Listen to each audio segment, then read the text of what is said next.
I'm Patrick Daly and I'm one of the team at the Rural Doctors Association of Australia. Each year, RDAA and the Australian College of Rural and Remote Medicine offer excellence awards that recognise some outstanding rural generalist doctors and some inspiring future doctors as well. I've been lucky enough to spend time chatting with a number of our award recipients for this podcast series. Today's podcast features Kate Hurst, RDAA's Medical Student of the Year for 2023.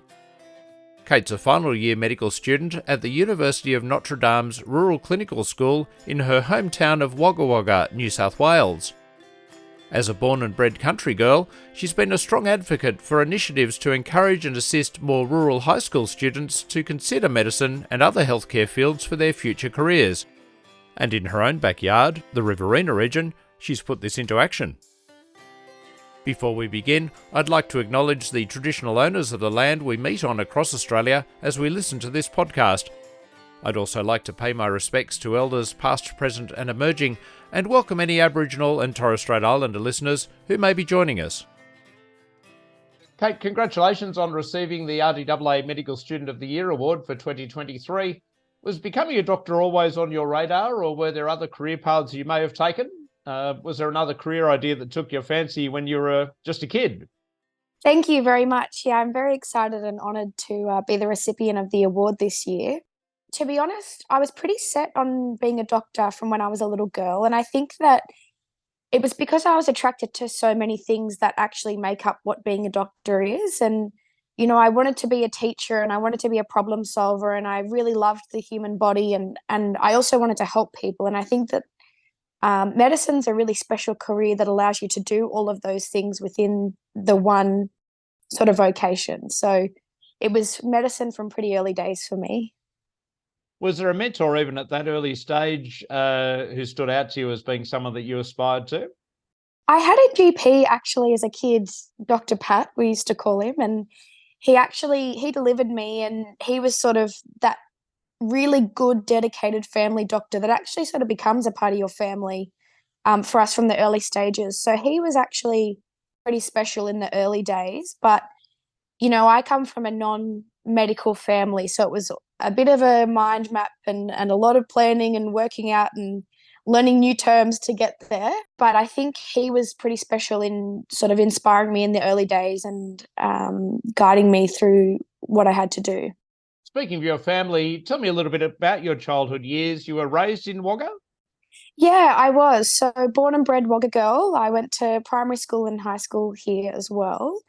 So I'm the eldest of 4 kids. Mum and dad are still here as well. I'm back at home annoying them at the moment. I'm sure they're loving it. Yeah.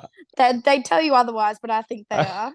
So my dad is a builder here locally, and Mum's a hairdresser by trade, but she works for Dad now, and we grew up as a really close-knit, tight family. My extended family's here as well, and that's always been something that's grounded me to Wagga, is having family here and the support that brings. But yeah, so I was the eldest of 4 kids, and my younger 3 siblings are all at uni at the moment doing their bits and pieces as well. So when everyone's back here, it's a bit chaotic. It's great. But yeah, so all my family's here, born and bred here, and I did have to move away for a little bit to pursue medicine, but I'm back here now and plan to stay long term. Yeah, tell me a little bit about your travel. I understand it was to Wollongong to study pre-medicine, and then was the plan always to travel back to the University of Notre Dame to study medicine in Wagga?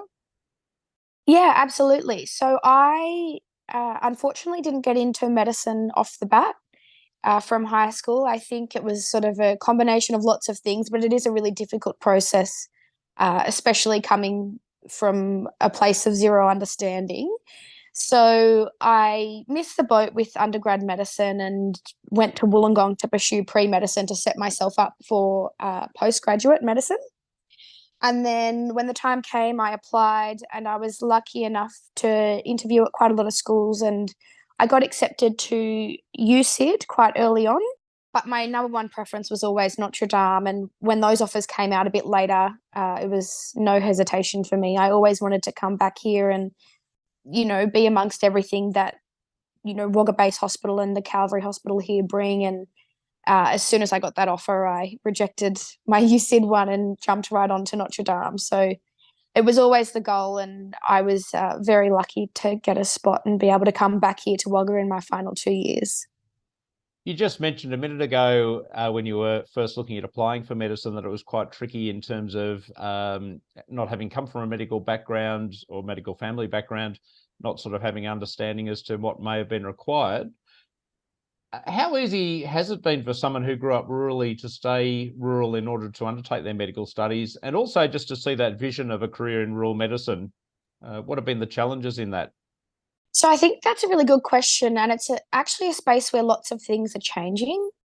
When I first set out to do medicine, you could only do your final 4 years of medicine here at UNSW for undergraduate, or your final 2 at Notre Dame here for postgraduate, which meant that, I was always going to have to move away. And I think that that's quite a barrier for a lot of kids that just might not be ready for that yet. But it's also a barrier in the sense that kids in high school don't have access to people that stay locally as soon as they get in. So they might know somebody from the year above who's gone on to pursue medicine, but they've had to move away from Sydney and they lose that connection a little bit. So I think that there's lots of things being done now to try and change that. And UNSW here locally offers all 6 years here, which is fantastic.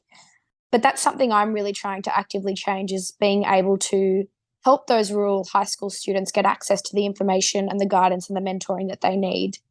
And in terms of a career rurally, I was always set on it. I've seen how special it can be, and I think there is something really special about being a rural doctor that you just don't get with being in the city. And it was an absolute no-brainer for me to come back here. But I think that where the work needs to be done is probably breaking down some of those barriers that put, little hurdles in the path for being able to pursue the whole career here. Yeah, can you tell me a little bit about those hurdles and how things are changing, but also what still needs to change? In the sense of hurdles from the very start, I think that there needs to be some sort of training for careers advisors in schools. And I know that's a big job and it's a lot easier said than done, but being able to provide kids with the correct guidance from the get-go is really important, because there are so many factors that come into play when applying for medicine, doing volunteering work, sitting the UCAT exam, doing the written application, sitting the interview, doing preferences, doing UAC. There's so much that goes into it whilst they're trying to do their HSC as well. So I think if we can really educate our careers advisors, that's probably a good start. And then I think what's positively shifting is we're sort of trying to link high school kids in with local medical students to give them sort of like their own little mentor, which is great.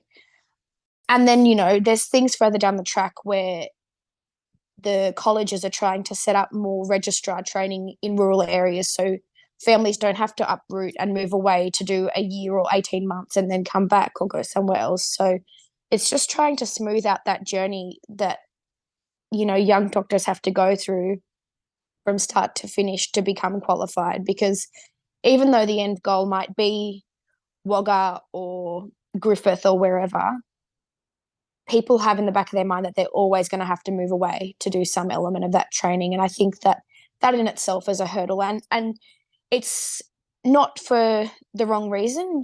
I think people do need to move away to get the training and exposure that they need, but trying to minimize the interruption to their life and allowing them to have a family at the same time is really important. You've been quite heavily involved in the high school careers work, encouraging high school students to think about health careers and medical careers. What have been some of the most surprising findings or surprising experiences that you've had from some high school students, reasons for not studying medicine, or students who actually you thought may not go on to study medicine or may not be interested in medicine, who have actually surprised you by indicating that they're super keen?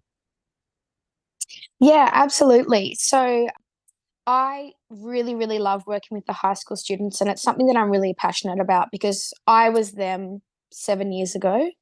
And I vividly remember what it's like to need to find information and not know where to find it. And it's really overwhelming. So we've had some fantastic kids. We've got a network of about 70 kids currently that I regularly email and check in with. This is just in Wagga?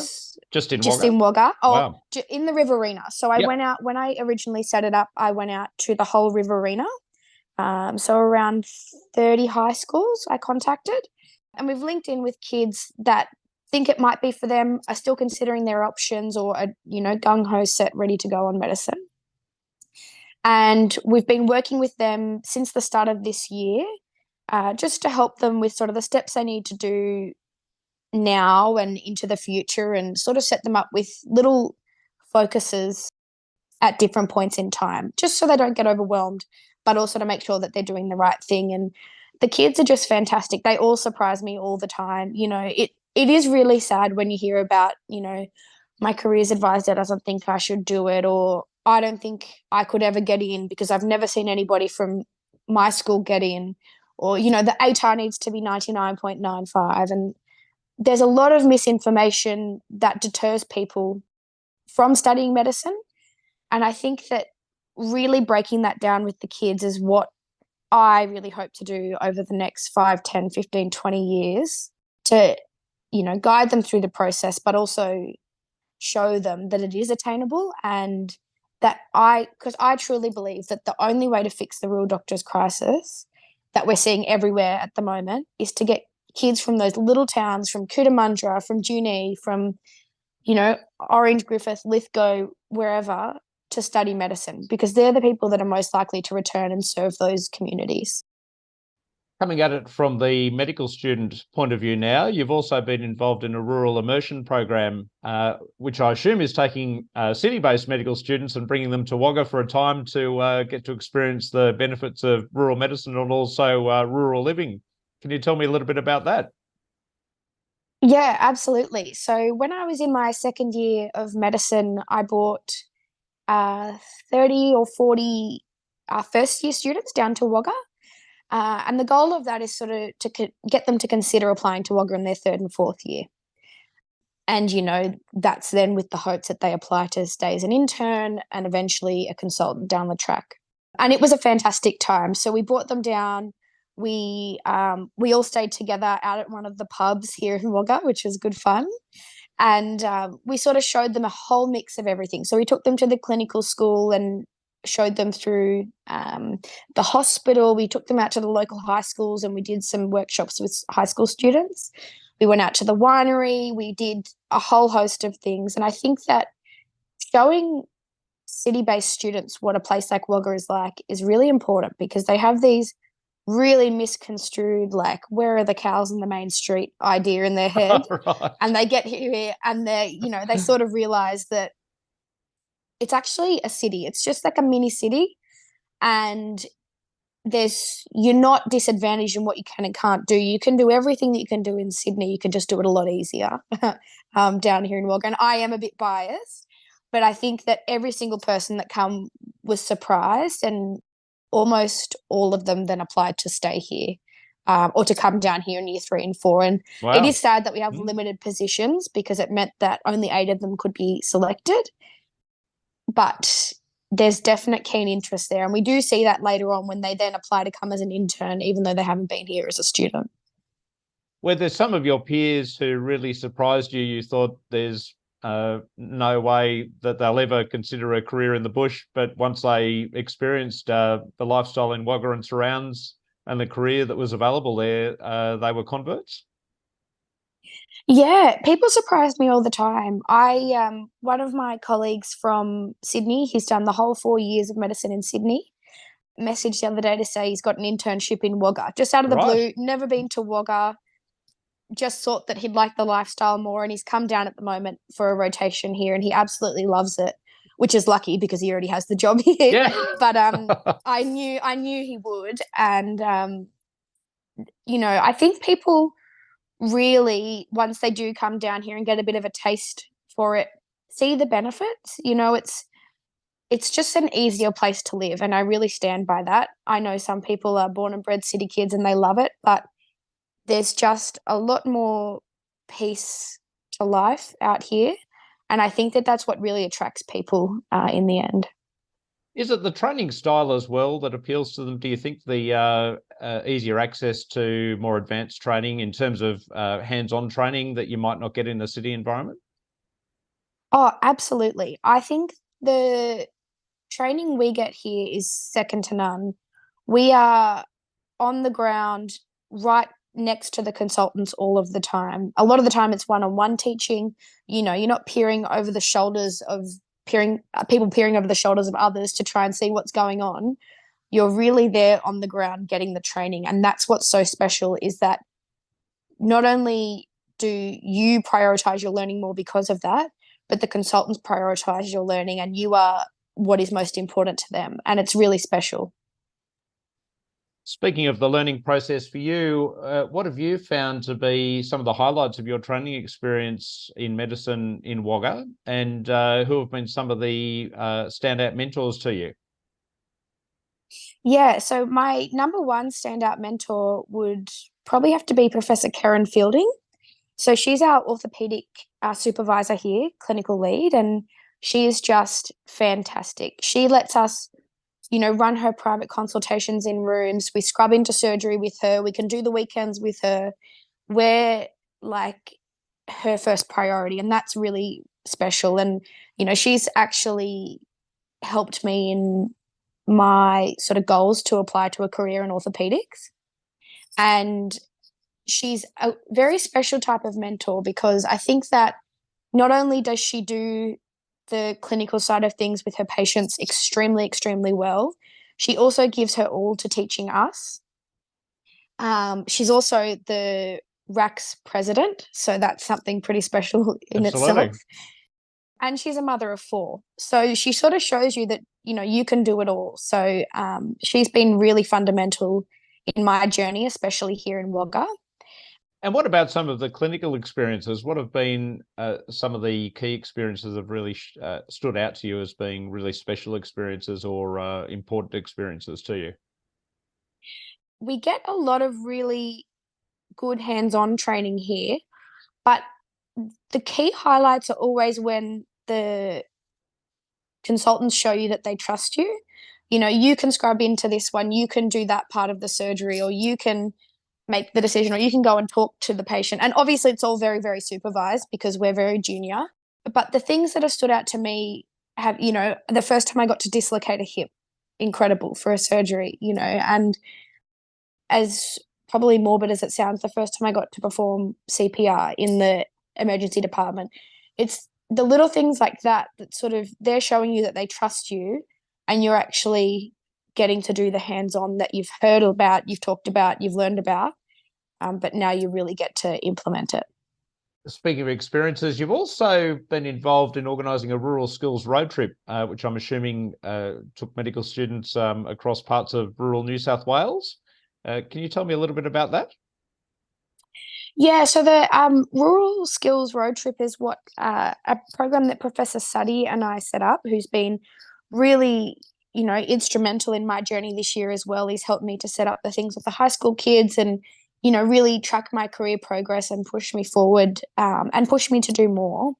And we sort of set up this Rural Skills Road Trip where we took students and junior doctors alike from Wagga to little bits and pieces of the Riverina. So we do, let's learn about ECGs and have a barbecue by the river, or let's go out to the winery and talk about heart failure. So it's sort of an initiative that also tries to anchor in the people that are here to stay here. And we want to show, people that there's more than just what's inside the hospital. There's so much you can do in the Riverina. Does it surprise you that medical students who are undertaking clinical placements inside the hospital, inside Wagga Base Hospital, which is obviously a large hospital, do they have vision for the small towns that are outside Wagga, or does it surprise you that they don't know about some of those smaller locations and that you can actually do medicine in those locations as well? I think we're pretty lucky here, and that we have the opportunity to go out to places like Junee Correctional Centre and see the inmates out there, or go out to do, I was really lucky this year to go out to Finley and do a 4-week placement, helping in their emergency department. And there's placements in Coolaman and Cootamundra and stuff like that. And I think that those little placements for the students that do get the exposure are really important in sort of encouraging those people that do want to be rural generalists or rural GPs to go back to those areas. And it's good now in the sense that the medical schools are looking more and more for people from those little towns. So we've got some students in our year from Young, Cootamundra, Griffith and so on. And they're those people that are actually going to go back and serve those places. So the more we can expose the students to the little areas, especially those ones who are keen on, those rural generalism pathways, the more they'll go back and fill those gaps. You've also been involved in a really fascinating project, the Bush Tracks Initiative for Homegrown Doctors. Tell me about that, because it's actually taking kids from disadvantaged backgrounds and interesting them in healthcare careers. Yeah, it is. So this is the main initiative that I've done with the high school students, which we've now converted to rural medicine pathways. And we've basically collected this database, as I was saying before, of about 70 high school kids. And we initially ran an information session, and that was free for them to come along to, that we invited their parents at the end of the day for a Q&A, because it's also about the parents, and they're the ones that support those kids through the application, through the tiers and the whole mess of the HSC and absolutely, getting them to uni, and paying for uni and helping to support their children.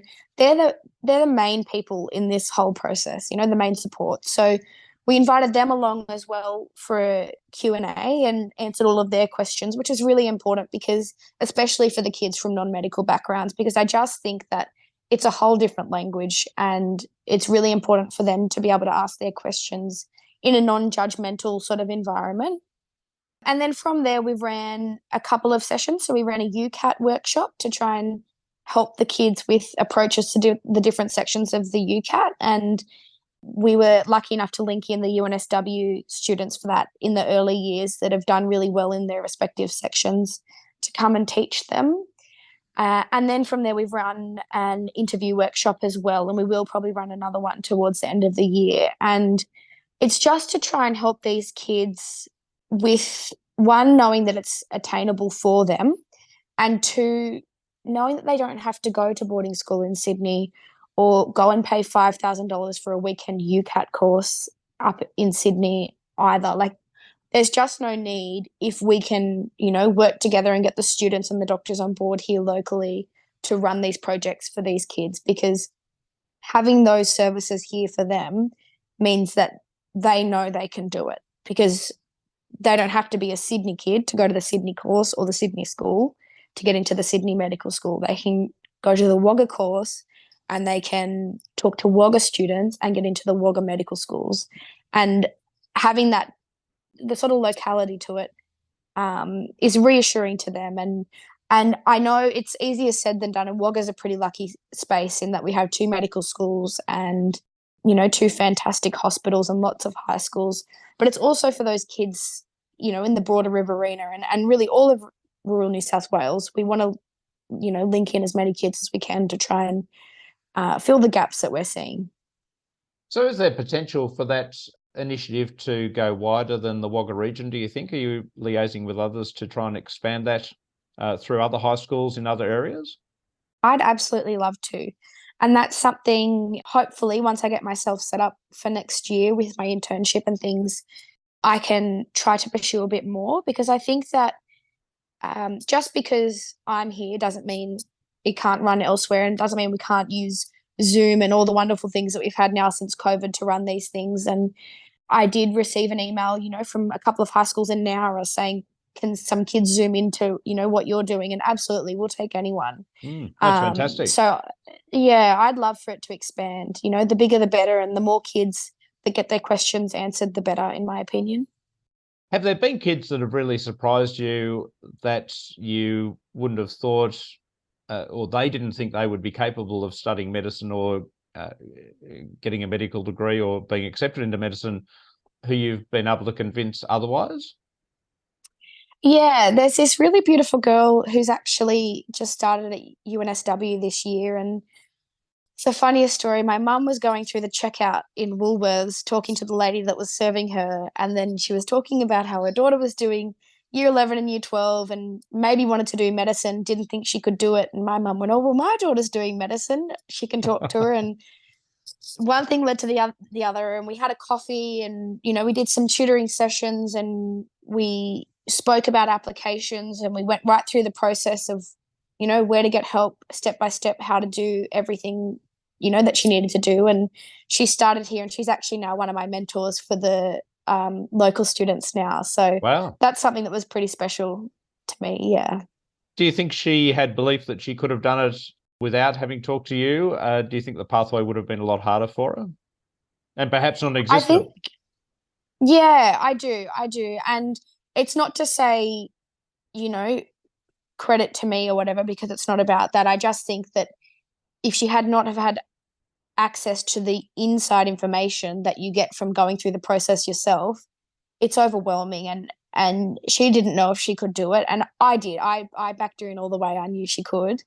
But I think that the biggest barrier to all of these kids is the information and the misinformation and the wealth of information, because you just don't know what you do actually need to know. And I think that that's why I'm so passionate about setting up this mentor program and the rural medicine pathway side of things, because we want these kids to just have somebody that they can ask and get a direct answer, instead of, you could do this or this or this or this.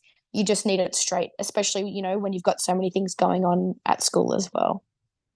Now, what's in store for you in 2024? As you say, you're going on to your internship next year. Tell me a little bit about that.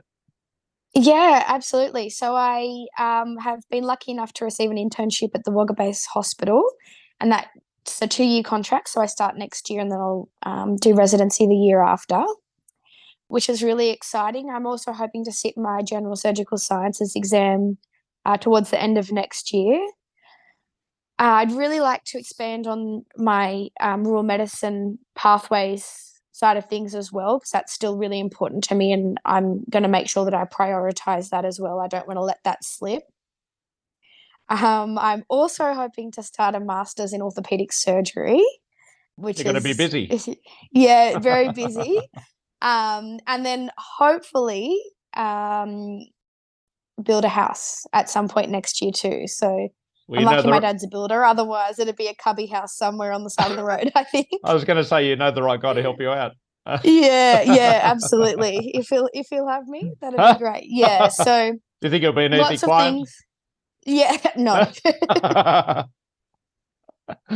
I think I'll just let him do it, and I'll just nod and agree. Oh, But yeah, no, so it'll be a busy year, but lots of exciting things, and it'll be a lot about learning to balance, my personal and professional and extracurricular life. But I think it'll be a really great year. what's in your extracurricular life? So it's been a lot of study at the moment. We've got exams coming. Absolutely. Um, but I have some beautiful friends here that have been great, that I go to med school with, but also friends from high school that are still here. So I do like to catch up with them a bit. I play a little bit of sport. I've been playing water polo this year, which is just underwater rugby. I don't know why I do it. um, and just spending good quality time with my family as well. And that's what's really great about not only having family here, but having non-medical family, because it gives you a really nice break from what you're surrounded with all the time. And long term, what are you looking at in terms of your career mix, in terms of your medical career? You mentioned orthopedics before. Yeah, so I'm pretty set on orthopedic surgery. I'm really gung-ho on doing that, so I want to work towards that over my junior doctor years, and then hopefully pursue that here locally for the next 4 or 5 years, and then hopefully apply to get on. And that could take me away for a little while, but I always will end up here. And I'm really passionate about coming back to serve the people of the Wagga community. They've given me so much growing up, and that's something, and I'd really like to give back too. I'd also really like to continue with the mentoring of high school students. You know, I will get further and further away from the application process as it goes, but it's not to say I can't link in, medical students once I'm a bit older. And teaching, I also think, will be a big part of my career down the track. I'm, really passionate about having a good mentor, making all the difference in your career. And I've been lucky enough to have that, and I'd love to do that for somebody else as well. Well, it sounds fantastic, Kate. It's been great talking with you today. Congratulations on receiving the award. Thank you very much. Really appreciate your time, and thank you for the honour. And that was Kate Hurst, RDAA's Medical Student of the Year for 2023. I hope you've enjoyed this podcast, and I look forward to having you tune in again. Until next time, happy days.